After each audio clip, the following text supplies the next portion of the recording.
फंसा दिया, बेकसूर है वो। बस हमें ये उम्मीद है कि हमारा भैया हमारे घर वापस आ जाए। दोस्तों, सोशल मीडिया के जरिए से आपने सऊदी अरब की एक खबर तो जरूर देखी और सुनी होगी। आपको पता ही होगा कि मेरठ का रहने वाला जेद सऊदी में पैसा कमाने के लिए गया था और वहां पर जाकर ड्राइवरी का काम करने लगा था। दोस्तों, आज आपसे एक गुजारिश है। आज जो मैं आपको अभी वीडियो दिखाने जा रहा हूं उसको पूरा जरूर देख लेना, क्योंकि दोस्तों ये वीडियो इंडिया के रहने वाले जैद की है, जो कि सऊदी अरब में काम करने गया था। अब उसको सऊदी अरब में मौत की सजा मिली है। आज आपको इस वीडियो में देखने को मिलेगा कि जैद को क्यों सऊदी अरब में सजा मिली, वो सजा से बच पाएगा या नहीं, या उसको सजा मिल जाएगी। ये सब आपको इस वीडियो को पूरा देखने के बाद पता चलेगा। और ये वीडियो देखकर आपको ये भी पूरी डिटेल के साथ पता चलेगा कि जैद के घर वालों का क्या हाल है और उनका जैद के बारे में क्या कहना है। दोस्तों, जैद यूपी के एक छोटे से गांव का रहने वाला लड़का है। वो कुछ साल पहले नौकरी करने के लिए सऊदी अरब गया था, लेकिन दोस्तों वहां सऊदी अरब में एक आदमी ने उसको ऐसा धोखा दिया कि उसको सऊदी अरब की पुलिस ने पकड़ लिया। दोस्तों, अब मैं आपको वो वीडियो दिखाने जा रहा हूँ। फंसा दिया, बेकसूर है वो। बस हमें ये उम्मीद है कि हमारा भैया हमारे घर वापस आ जाए। दोस्तों, सोशल मीडिया के जरिए से आपने सऊदी अरब की एक खबर तो जरूर देखी और सुनी होगी। आपको पता ही होगा कि मेरठ का रहने वाला जेद सऊदी में पैसा कमाने के लिए गया था और वहां पर जाकर ड्राइवरी का काम करने लगा था। लेकिन फिर कुछ दिनों के बाद में उसे नशीले पदार्थ की तस्करी के मामले में गिरफ्तार कर लिया गया और उस पर केस चलाया गया। लेकिन अब जाकर सऊदी कोर्ट ने जेद को मौत की सजा का फैसला सुना दिया है। यानी कि कुछ दिनों के बाद में जेद को सऊदी अरब में सर कलम कर दिया जाएगा। आज की इस वीडियो में हम आपको इसकी पूरी सच्चाई जेद की जुबानी ही बताने वाले हैं। यानी कि दरअसल जेद के साथ सऊदी अरब में क्या हुआ था, उसे सऊदी अरब में किस तरह से फंसाया गया है और फिर किस तरह से सऊदी पुलिस ने उसे गिरफ्तार किया था, और साथ ही सऊदी कोर्ट ने जेद की फांसी की जो तारीख मुकर्रर की है उसके बारे में भी हम आपको बताने वाले हैं। पूरा वीडियो देखकर यकीनन आपकी भी आंखों में आंसू आ जाएंगे। इसलिए आज का ये वीडियो आप सभी के लिए बहुत खास है। आप इंसानियत के नाते इस वीडियो को आखिर तक जरूर देखें। और सबसे पहले, अगर आप भी जेद की सजा को माफ कराना चाहते हैं तो आप इस वीडियो को दिल से एक लाइक जरूर कर दें और मेहरबानी करके शेयर भी कर दें कि ये वीडियो हमारे देश के प्रधानमंत्री और गृह मंत्रालय तक भी पहुंच जाए और जेद की कुछ मदद हो सके। तो चलिए दोस्तों, शुरू करते हैं। दोस्तों, सऊदी कोर्ट की तरफ से जब जेद को फांसी की सजा सुना दी जाती है, जब सजा मुकर्रर हो जाती है, जब डेट और टाइम फिक्स हो जाता है, तो इसके बाद जेद ने अपने घर वालों के नाम और तमाम भारतीयों के नाम पर एक खत लिखकर भेजा है। और उस खत में लिखकर जेद ने जो कुछ बताया है वो वाकई में बहुत ही ज्यादा दिल को दहला देने वाला है, जो बहुत ही ज्यादा दिल को झकझोर देने वाला है। लिहाजा आप इस वीडियो को बगैर स्किप किए आखिर तक गौर से जरूर देखना। दोस्तों, जेद ने अपने खत में लिखा कि मेरा नाम जेद जुनैद है। आज सऊदी अरब के जद्दा शहर में मेरी मौत की तारीख फिक्स हो गई है। मेरे बारे में तो आप सब लोग जानते ही होंगे, लेकिन मैं आपको बता दूं कि मेरे बारे में आपको जो कुछ भी बताया गया है वो सब गलत जानकारी है। यानी कि मेरे बारे में आपको गलत इंफॉर्मेशन दी गई है। आज मैं आपको अपनी पूरी सच्चाई बताना चाहता हूं कि उस दिन, मतलब कि 15 जनवरी 2023 के दिन आखिर मेरे साथ में क्या हुआ था, सऊदी पुलिस ने मुझे क्यों गिरफ्तार किया था और फिर मुझे किस तरह से वहां पर फंसाया गया। जानकर यकीनन आपकी आंखों में भी आंसू आ जाएंगे। दोस्तों, जेद जुनैद कहता है कि मैं उत्तर प्रदेश के मेरठ जिले का रसोटी गांव से हूं।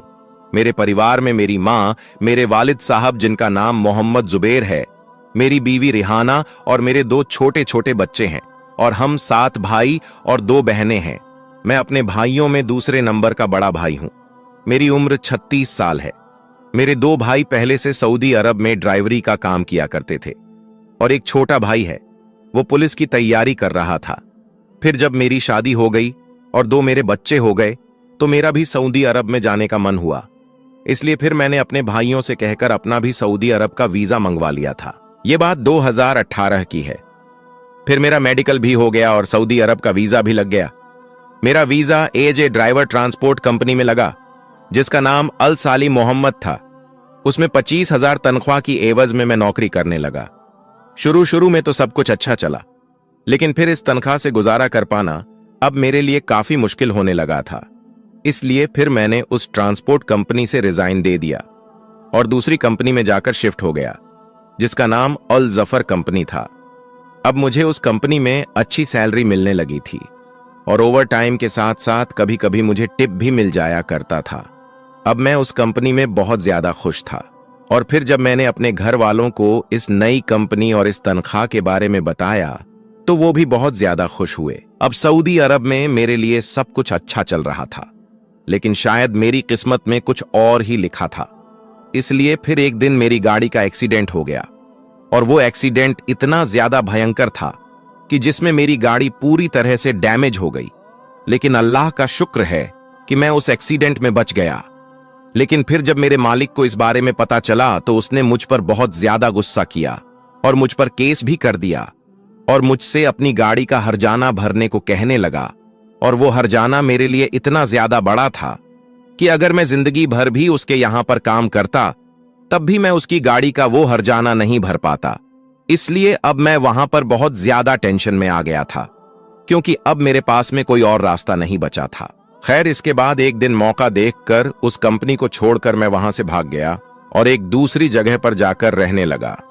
वहां पर रहते रहते मेरा एक दोस्त बन गया था जो पाकिस्तान से था। फिर उसने एक दिन मेरी मुलाकात एक लोकल पुलिस वाले से करवाई, जिसको मैंने अपनी पूरी आपबीती बता दी। मेरी बातें सुनकर वो पुलिस वाला मुझे तसल्ली देते हुए कहने लगा कि तुम फिक्र मत करो, मैं तुम्हारा केस रफा दफा करवा दूंगा। इसके बाद उस पुलिस वाले ने मुझे खाना खिलाया और फिर मुझे कुछ पैसे भी दिए। वो सऊदी पुलिस वाला मेरे लिए एक फरिश्ता बनकर आया था, इसलिए अब मुझे लगने लगा था कि शायद अब सब कुछ ठीक हो जाएगा। खैर, इसके बाद उस सऊदी पुलिस वाले ने ड्राइवरी की नौकरी पर मुझे रख लिया। अब मुझे उसके बारे में कुछ भी मालूम नहीं था, सिवाय इसके कि वो एक पुलिस वाला है। फिर वो मुझे कई बार अपने घर भी लेकर गया और मुझे खाना वगैरह भी खिलाया। और अब मुझे उसके पास में काम करते करते करीब 1 साल हो गया था। वहां पर ज्यादातर मेरा एक ही काम था, वो मुझे कुछ बैग देता था और मुझे उनको डिलीवर करना होता था। अब उन बैग्स में क्या होता था ये मुझे नहीं मालूम होता था, बस मुझे इसके बदले में अच्छे खासे पैसे मिलते थे। इसलिए मैं खुशी खुशी से ये काम उसका करता जा रहा था। और इसके अलावा मेरे लिए ये काम करना जरूरी भी था, क्योंकि मेरे सर पर एक सऊदी अधिकारी का साया था, यानी कि मैं उस सऊदी पुलिस वाले की वजह से बचा हुआ था। हालांकि मुझे कई बार उस पुलिस वाले पर शक भी हुआ था और मैंने सोचा भी था कि मैं इन बैग्स को खोल कर देखूं कि इनमें क्या है, लेकिन फिर मुझे लगा कि ये तो एक पुलिस वाला है और पुलिस वाला खुद यहां पर कुछ गलत नहीं कर सकता है। बस यही सोचकर फिर मेरी कभी भी उन बैग को खोलकर देखने की हिम्मत नहीं हुई। दोस्तों, जेद जुनैद इसके आगे कहता है कि अब आया 15 जनवरी 2023 का दिन। उस दिन उस पुलिस वाले ने मुझे 2 नायलॉन के बैग दिए और एक एड्रेस दिया और मुझसे कहा कि तुझे इन दोनों बैग को फलां जगह पर डिलीवर करना है। इसके बाद में उन बैग्स को लेकर घर से रवाना हो गया। अभी मैं घर से कुछ ही किलोमीटर चला था कि मैंने देखा कि बहुत सारी पुलिस की गाड़ियां मेरे पीछे लगी हुई हैं। फिर कुछ ही देर के बाद उन सारी गाड़ियों ने आकर मुझे घेर लिया। ये देखकर मैंने फौरन गाड़ी को रोक दिया। मैं समझ चुका था कि पहले वाली कंपनी में जो मेरी गाड़ी का एक्सीडेंट हुआ था, उसी केस की वजह से मुझे पकड़ा जा रहा है। फिर मुझे उन पुलिस वालों ने गाड़ी से बाहर निकाला और मेरी जेब की चेकिंग करनी शुरू कर दी। फिर इसके बाद उन्होंने मेरी गाड़ी को भी चेक करना शुरू कर दिया। अब पीछे वाली सीट पर वो बैग रखी हुई थी, उनको खोलकर वो देखने लगे। अब जैसे ही उन्होंने बैग को खोलकर देखा तो उनको कपड़ों के बीच में कुछ पैकेट मिली, जिनमें सफेद कलर का कुछ पाउडर जैसा था। उनको देखकर पुलिस वालों ने मुझसे कहा कि क्या तुम नशीला पदार्थ सप्लाई करते हो? इतना सुनते ही मैं हक्का बक्का रह गया। मेरे पैरों तले से जमीन खिसक गई। मैं थर थर कांपने लगा था। मुझे कुछ भी समझ नहीं आ रहा था कि ये लोग मुझसे क्या कह रहे हैं। लेकिन फिर मुझे सब कुछ समझ में आ गया था कि उस पुलिस वाले ने मेरी इतनी ज्यादा मदद क्यों की थी। वो मेरे लिए कोई फरिश्ता नहीं, बल्कि वो मेरे लिए मौत बनकर आया था। फिर मैंने उन पुलिस वालों को बताया कि इसमें मेरी कोई गलती नहीं है, मैं तो ड्राइवरी का काम करता हूं। मेरे मालिक ने ये सब कुछ गाड़ी में रखा है और मुझे वहां तक पहुंचाने को बोला है। खैर, इसके बाद पुलिस वालों ने मुझे भी गिरफ्तार कर लिया और उस सऊदी पुलिस वाले को भी पकड़ कर ले आई। लेकिन फिर उस सऊदी पुलिस वाले ने यह बयान दे दिया कि ये मेरे यहां पर सिर्फ ड्राइवरी की नौकरी करता है। अब ये बाहर जाकर गाड़ी में क्या क्या सप्लाई करता है ये मुझे नहीं मालूम होता है। अब इतना बोलकर वो पुलिस वाला तो पीछे हट गया। और दूसरी बात, यहां पर सऊदी में ये कानून भी है कि यहां पर अरबी के बयान को ज्यादा सच मानते हैं, इसलिए उन्हें यहां पर सजा नहीं होती है। इसलिए फिर वो सऊदी पुलिस वाला तो जमानत पर छूट गया और मुझे और मेरे उस पाकिस्तानी दोस्त को उसने फंसा दिया। इसके बाद हम दोनों को जद्दा के सेंट्रल जेल में बंद कर दिया गया।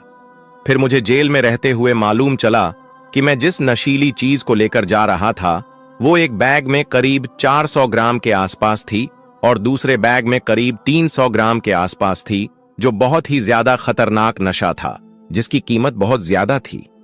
मगर हमारे साथ में धोखा हुआ था। बस मेरी वहां पर सिर्फ इतनी सी गलती थी कि वो पुलिस वाला मुझे मेहनत से ज्यादा पैसा दे रहा था। तो मैं समझा क्यों नहीं? मैंने कभी ये क्यों नहीं सोचा कि इतना ज्यादा पैसा वो मुझे क्यों दे रहा है? बस पैसों के लिए मैं उसका हर तरह का काम करता रहा। यही मेरी गलती हो गई दोस्तों। जेद जुनैद कहता है कि फिर हमारा केस चलता रहा। अब करीब कुछ दिन पहले यानी कि 3 दिसंबर 2024 के दिन हमें मौत की सजा सुना दी गई। मौत की सजा सुनकर मैं कांपने लगा। मैं अपने कदम भी जमीन पर नहीं रख पा रहा था। इसके बाद यहां से मेरे घर वालों के नाम एक लेटर भेजा गया जिसमें बताया गया कि आपके बेटे को सऊदी अरब में नशीली चीज की तस्करी के मामले में मौत की सजा सुनाई गई है। अब अगर आप चाहे तो जल्द से जल्द नई दिल्ली में मौजूद सऊदी शाही दूतावास में जाकर किंग सलमान बिन अब्दुल अजीज के नाम पर दया याचिका कर सकते हैं। लेटर को पढ़कर मेरे घर वालों की हालत बहुत ज्यादा खराब हो गई। उन सब का रो रो कर बुरा हाल होने लगा। अब मैं ये खत आप सब भारतीयों के नाम लिख रहा हूं और आपको बता रहा हूं कि आप हमेशा याद रखना, आप भले ही कम कमा लेना लेकिन कभी भी अपने घर को छोड़कर के विदेश में मत जाना। अब घर में मेरी बीवी है, मेरे छोटे छोटे बच्चे हैं, उनका रो रो कर बुरा हाल हो रहा है और मेरे घर वाले चाहकर भी मेरी मदद नहीं कर पा रही है। बस वो रोए जा रही है और मेरे मरने का इंतजार कर रहे हैं। सच में दोस्तों, जेद जुनैद की ये दर्द भरी कहानी सुनकर रोना आ गया।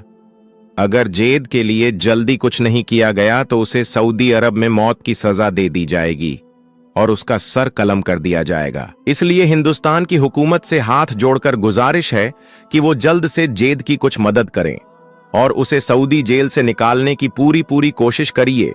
और साथ ही हम सऊदी अरब में काम करने वाले अपने हिंदुस्तानी भाइयों से भी अपील करते हैं कि सऊदी अरब कानून बड़ा सख्त है, वहां पर कोई अपराध करके बच नहीं सकता है।